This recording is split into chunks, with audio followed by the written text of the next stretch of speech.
Greetings, YouTube. Happy Saturday. Although most of the messages coming in my inbox tonight have been anything but happy. I say this a lot, right? But when you run a Marvel Contest of Champions YouTube channel, you don't know what's going to happen when you wake up, but you know that 2 days are never the same. And often, quite a bit of what you end up talking about, you couldn't make up if you tried when you woke up that morning. And Kabam has done some good things, and I've enjoyed promoting the good things because I want this game to succeed. I don't want it to die. I don't want it to go away. I would be very sad if that happened, especially because I would lose more than anything the amazing community that I have been exposed to, large part thanks to my channel.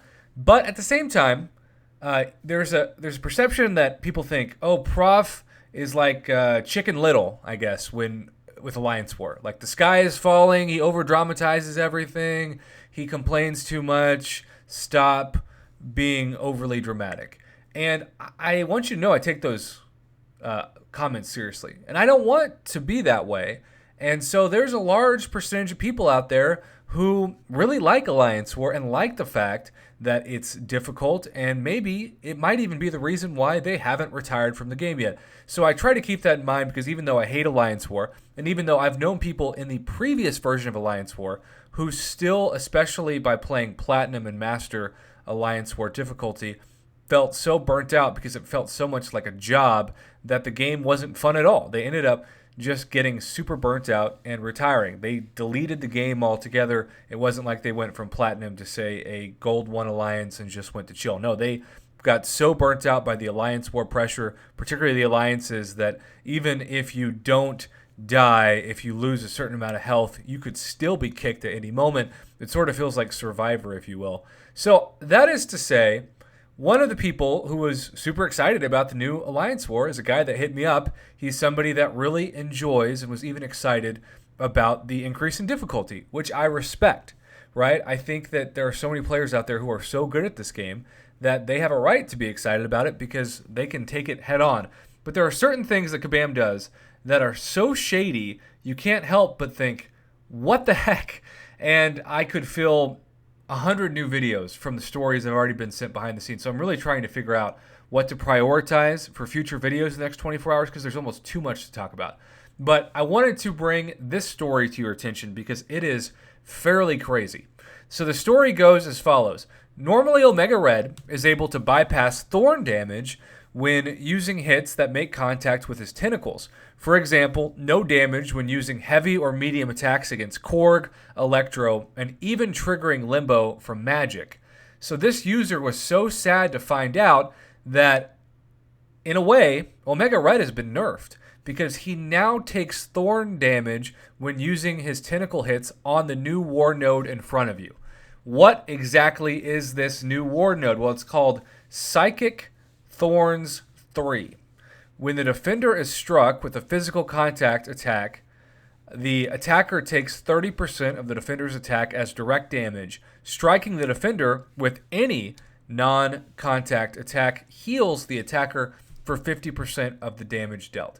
So as a reminder, if you need to see what Omega Red is supposed to do, Omega Red's mutant physiology renders him immune to the effects of poisons and reduces the damage of bleeds by 90%. Tentacle hits, this is really why this area is highlighted, reduce 100% of damage inflicted by enemy abilities that deal instant passive damage when they are struck. This takes us to this new super cash grab BS money generating for Kabam, they hope, node in Alliance War, because we have this fight, right? It's Omega Red versus King Groot, an unawakened 6-star King Groot. A fight that I'm sure this summoner has done a ton with great success. And for the most part, what you're about to watch is him doing a great job with his skills of not only not getting hit by King Groot, but baiting his heavies and countering with a couple intercepts. To me, again, I'm not the best player, but I don't think I could do any better than he does in this fight. He should have minimal health lost on account of not getting hit in this 7-second fight. He starts the fight at almost 100% health. Let's watch what happens by the end of this node.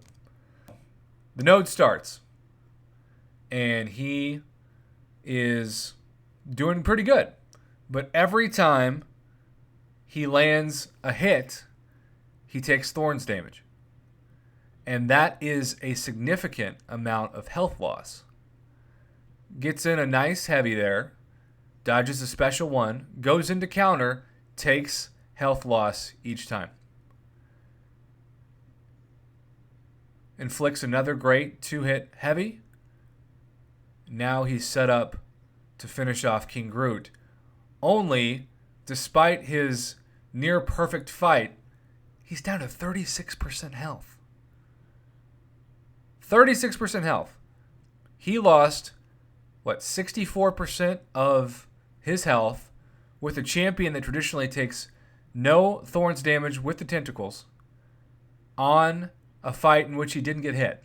Had he been hit once, he would have died. Now, if this wasn't BS enough, I keep saying this in my videos for both Alliance Quest and Alliance War.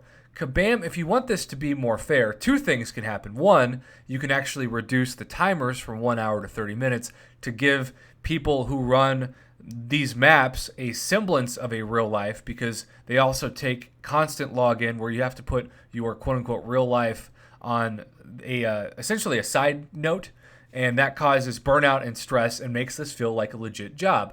But besides that, you could have potions and revives that are actually scaled to the health of 5-star and 6-star champions, because right now it is my firm belief that we are still being given crazy expensive items that only are designed to refill the health pool of 3-star champions and maybe 4-star champions. And also, of course, Kabam has already removed gifting. So if you've got an Alliance member that took one of these literal suicide paths that have such BS nodes that they're screwed, you can't even gift them a revive because that has been taken away. So all in all, I'm not trying to be Chicken Little, I promise. I'm not trying to over-dramatize the situation. I'm just calling it like I see it. I'm being as honest as possible, and I'm not sugarcoating anything because that doesn't help anybody. In this case, Omega Red should not have lost 64% health in any other circumstance, and yet that 64% health on a 565 attacker is a ton of health to have to regenerate. This isn't like Blade, where you can just hold block and regenerate up to 71% of your health.